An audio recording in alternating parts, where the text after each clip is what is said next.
If the audio in a live 4K broadcast is out of sync by, like, just 45 milliseconds, your brain immediately rejects it as fake.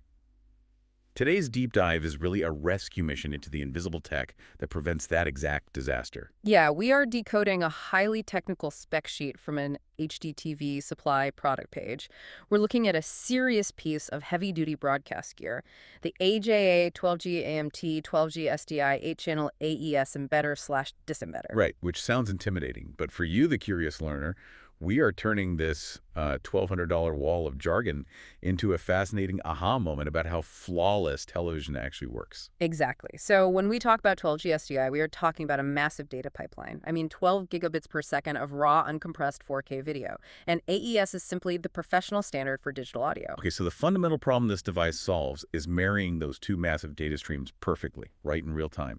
Let's unpack this, though. I get that syncing audio and video is hard, but $1,200 for a single box. Doesn't software just handle this on the back end now? Well, you would think so, but software introduces latency.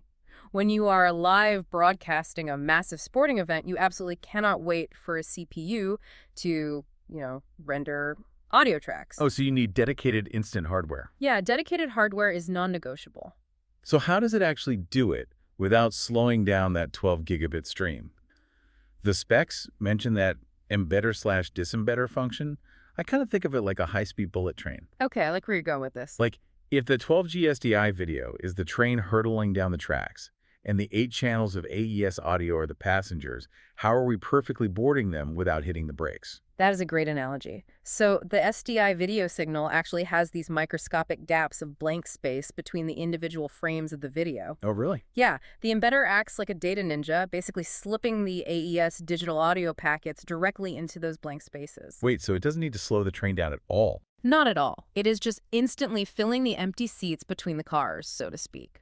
Plus, this unit automatically detects and configures the input video standard. Which I imagine saves a lot of headaches. Oh, totally. It completely removes the guesswork for a stressed-out broadcasting crew. Wow. Okay, so that explains the syncing part perfectly. But I have a question about the tracks that train is running on. I mean, 12 gigabits per second is a staggering payload. Don't standard copper cables just choke on that much data over a long distance? Oh, absolutely. Copper hits a literal wall with 12G data speeds. The signal degrades after just a few dozen feet. Right, which doesn't work if you were moving that across a massive stadium. Exactly. And that brings us to the ST Fiber Tx SFP part of the product name. It ships with a fiber optic transmitter. It lets you shoot that massive data payload miles across a stadium or studio with zero loss. Because you are sending it via light. Precisely. You're using light. And the crazy part is it manages this intense data routing while running on just 5 to 16 volts of power. It's so small you can literally just hide it right behind a monitor. Okay, but when you are dealing with light-speed data and millisecond audio embedding, the margin for error is essentially zero. Does this actually work seamlessly out in the wild? Well, that is where looking at the customer reviews synthesized from the HDTV Supply vendor page kind of grounds us. Users heavily praise the high-end matrix systems and the company's support.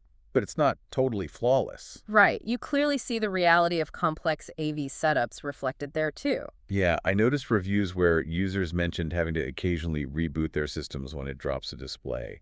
Or, dealing with friction like a 10-day stock delay for a specific order. Yeah, it proves that cutting-edge AV tech isn't just plug and play. It is an incredibly powerful network, sure, but it still requires patience, active management, and the willingness to troubleshoot.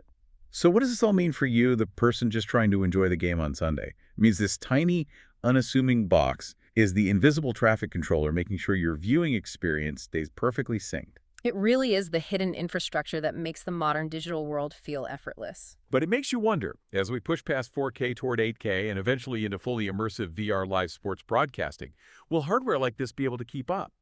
Or are we going to hit a wall where even physical fiber optics just can't carry the load anymore? Think about that the next time you turn on a flawless live game.